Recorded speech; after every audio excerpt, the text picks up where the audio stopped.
नमस्कार दोस्तों, मैं हूं कैलाश पंडित। आप देख रहे हैं केपी न्यूज उत्तराखंड। उत्तराखंड के 4 चीनी मिलों के कर्मचारियों द्वारा काम करने के बाद शाम को 5:15 तक सांकेतिक धरना प्रदर्शन किया जा रहा है। यह धरना प्रदर्शन कर्मचारियों का सरकार द्वारा वेतन कटौती किए जाने की मंशा के विरोध में है। कर्मचारियों का कहना है कि सरकार जहां एक पूर्व वेतन कर्मचारियों का वेतन कटौती कर रही है, वहीं कर्मचारियों द्वारा पूर्व में जिस प्रकार का वेतन लागू किया था उसके हिसाब से ही अपने खर्चे बढ़ा दिए, जिसमें उन्होंने मकान बनाने के अलावा हाउसिंग लोन लिया हुआ। इसके साथ ही उनके जो बच्चे हैं इस समय एजुकेशन की जो पढ़ाई कर रहे हैं उसका भी लोन उनके द्वारा लिया गया है, जिसकी की किस्तें वो लगातार अपनी तनख्वाह से देते चले आए हैं।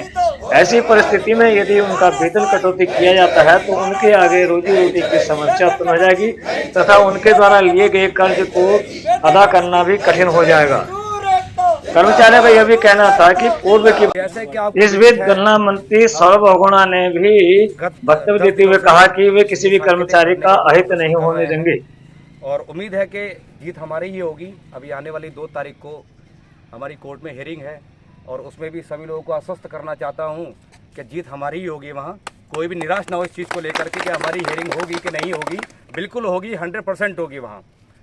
तो अब आके आप ये मान के चलिए कि जो भी अभी हम लोग कदम उठा रहे हैं पॉजिटिविटी की तरफ उठा रहे हैं और सकारात्मक हमारे कदम ये उठ रहे हैं। और सारी फैक्ट्रियों में सारी यूनियंस और सारे फैक्ट्री के वर्कर्स जो भी हैं यहाँ पे सब लोग सांकेतिक धरना कर रहे हैं और सब लोग अपनी आवाज़ को बुलंद करने के प्रयास कर रहे हैं। और प्रशासन है थोड़ा लेट सुनता है, कान में जरूर रहेंगे कि अब धीरे धीरे रहेंगी है, अभी और रहेंगी, थोड़ा लेट सुनता है और सुनेगा जरूर, आवाज़ नहीं आएगी। और आश्वस्त करना चाहता हूँ आपको 2 तारीख को जीत हमारी होगी। तो इसी के साथ अपनी वाणी को विराम देता हूँ। इंकलाब जिंदाबाद, इंकलाब जिंदाबाद, इंकलाब जिंदाबाद। साथियों, एसपी सिंह जी ने अपनी बात रखी। युवा नेता है, युवा उत्साह है। मैं अनुरोध करूंगा फिर से एक बार आज के दिन कि सतीश तिवारी आगे आए, अपनी बात रखें।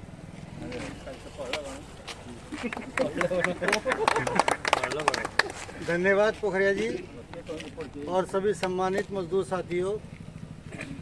बरसात का मौसम है और बादल से मुझे कुछ चीज़ दिमाग में आई है, मैं आप लोगों के सामने प्रस्तुत करना चाहूँगा, समझने का प्रयास करिएगा। बादल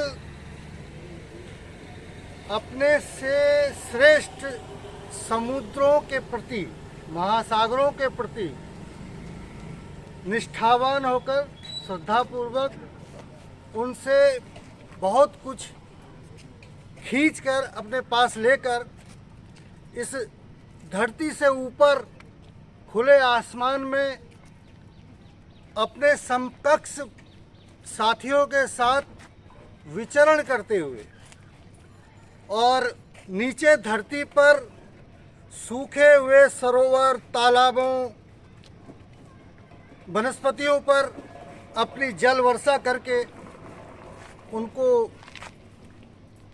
जीवन प्रदान करता है। अतः हम सबको बादलों के जैसे बनना चाहिए। और मुझे बड़ी खुशी है कि बादलों के से सरीखे हमारे जो नेतागण हैं, सामने खड़े हैं, पोखरिया जी हैं, भाई साहब हैं, अग्रवाल जी हैं, मनोज कुमार जी और भी तमाम जिनके नाम मैं अभी नहीं ले पा रहा हूँ, वो सब मुझे बादलों के समान दिखाई दे रहे हैं। और मुझे खुशी इस बात की है कि मैं उनको देख पा रहा हूँ। अब सूखे सरोवर, वनस्पतियाँ दोस्तों हमारी मनोदशाएं हैं, हमारी इच्छाएं हैं।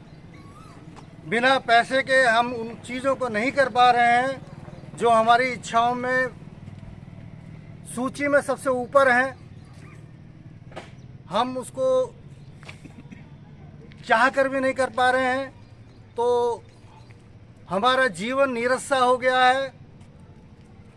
सूखे वृक्ष के समान हम लोग जीवन यापन कर रहे हैं वर्तमान समय में। और हमारे जो मित्रवर हैं, हमारे जो नेतागण हैं, वो बादलों के समान एकजुट होकर हम पर आश्वासनों की जो फिलहाल वर्षा कर रहे हैं, कि घबराने की कोई आवश्यकता नहीं है। निश्चित रूप से विजय हमारी होगी। उससे हम थोड़ा सा अपने आप को कुछ संतुष्ट सा महसूस कर पा रहे हैं, कुछ जीवन में गतिमान हम हो पा रहे हैं।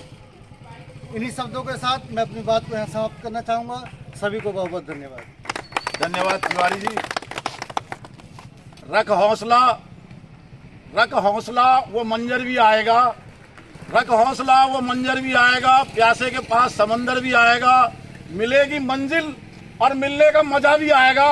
ये आप सबके साथ तिवारी जी का ये सार था कि आप हौसला बनाए रखें। जिस तरीके से आज 10वां दिन है, अभी पता नहीं कितने दिनों तक और खड़ा रहना पड़ेगा, उसके लिए आप तैयार रहें। आगे के लिए मनोज कुमार जी। आज की सभा के अध्यक्ष अग्रवाल साहब संचालन कर रहे हैं, पोखरिया जी, सभी साथियों, बिल्कुल उम्मीद खोने की ज़रूरत नहीं है। हम लोगों ने कोई भी अनैतिक काम नहीं किया जिसके लिए हम लोग डरें। भाई 1 दशक से मिलता हुआ वेतन हमें मिलना चाहिए और वो हमारा हक भी है और देना भी पड़ेगा। भाई किसी को 1 दशक पीछे कैसे भेज सकते हो? 10 साल पीछे किसी को फेंक दोगे उठा करके? भाई जब हम वो सैलरी को लगातार लेते चले आ रहे थे, उसी हिसाब से हमारे बच्चे, हम सभी का मतलब लाइफस्टाइल भी उसी हिसाब से हो गया। अब एकदम से कैसे काट दोगे किसी को ना?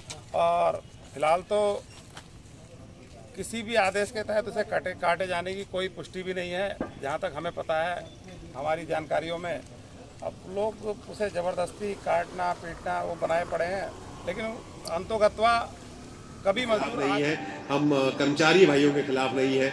अगर किसान और कर्मचारी खुश है तो उत्तराखंड आगे बढ़ेगा, चीनी मिल आगे बढ़ेगी।